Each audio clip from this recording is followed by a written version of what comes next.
पवित्र पौराणिक कथा भगवान महाकालेश्वर की। उज्जैनी में राजा चंद्रसेन का राज था। वह भगवान शिव का परम भक्त था। शिवगणों में मुख्य मणिभद्र नामक गण उसका मित्र था। एक बार मणिभद्र ने राजा चंद्रसेन को एक अत्यंत तेजोमय चिंतामणि प्रदान की। चंद्रसेन ने इसे गले में धारण किया तो उसका प्रभामंडल तो जगमगा ही उठा, साथ ही दूरस्थ देशों में उसकी यश कीर्ति बढ़ने लगी। उस मणि को प्राप्त करने के लिए दूसरे राजाओं ने प्रयास आरंभ कर दिए। कुछ ने प्रत्यक्षतः मांग की, कुछ ने विनती की। चूंकि वह राजा की अत्यंत प्रिय वस्तु थी, अतः राजा ने वह मणि किसी को नहीं दी। अंततः उन पर मणि आकांक्षी राजाओं ने आक्रमण कर दिया। शिवभक्त चंद्रसेन भगवान महाकाल की शरण में जाकर ध्यानमग्न हो गया। जब चंद्रसेन समाधिस्थ था तब वहां कोई गोपी अपने छोटे बालक को साथ लेकर दर्शन हेतु आई। बालक की उम्र थी 5 वर्ष और गोपी विधवा थी। राजा चंद्रसेन को ध्यानमग्न देखकर बालक भी शिव की पूजा हेतु प्रेरित हुआ। वह कहीं से एक पाषाण ले आया और अपने घर के एकांत स्थल में बैठकर भक्तिभाव से शिवलिंग की पूजा करने लगा। कुछ देर पश्चात उसकी माता ने भोजन के लिए उसे बुलाया, किंतु वह नहीं आया। फिर बुलाया, वह फिर नहीं आया। माता स्वयं बुलाने आई तो उसने देखा बालक ध्यानमग्न बैठा है और उसकी आवाज सुन नहीं रहा है। तब क्रोध हो माता ने उस बालक को पीटना शुरू कर दिया और समस्त पूजन सामग्री उठाकर फेंक दी। ध्यान से मुक्त होकर बालक चेतना में आया तो उसे अपनी पूजा को नष्ट देखकर बहुत दैख हुआ। अचानक उसकी व्यथा की गहराई से चमत्कार हुआ।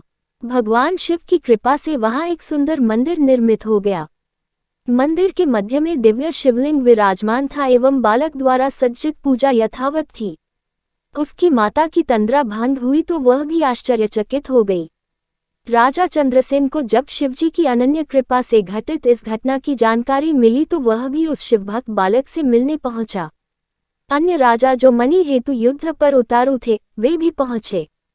सभी ने राजा चंद्रसेन से अपने अपराध की क्षमा मांगी और सब मिलकर भगवान महाकाल का पूजन अर्चन करने लगे। तभी वहां रामभक्त श्री हनुमान जी अवतरित हुए और उन्होंने गोप बालक को गोद में बैठाकर सभी राजाओं और उपस्थित जनसमुदाय को संबोधित किया। ऋति शिव नान्यत्मा गतिरस्ति शरीरनाम एवं गोप सुतो दिष्ट्या शिव पूजा विलोक्य च अमंत्रेणापि संपूज्य शिव शिवम वाप्तवान आश भक्तव्रा शंभोर गोपाना कीर्तिवर्धनः एह भुक्त्वा खिलान भोगानन्ते मोक्षम वाप्स्यति अस्य वंशेष्टम भावी नंदो नाम महायशाः प्राप्स्यते तस्य पुत्रत्व कृष्णो नारायण स्वयं। अर्थात शिव के अतिरिक्त प्राणियों की कोई गति नहीं है।